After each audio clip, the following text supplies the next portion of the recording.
மருதாணி கொடி போல மௌசாக அவன் நடப்பா.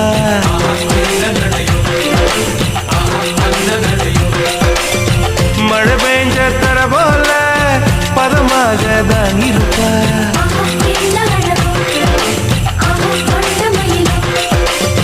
வலை வீசும் கண்ணழகு வளைந்தாடும் இடையழகு கருணாக குழலழகு கற்கண்டு குரலழகு மலையாள மலையில் மலர்ந்த மலர் காடு உள்ளழகு முக்குத்தி முத்தழகு முனப்பிற பொட்டழகு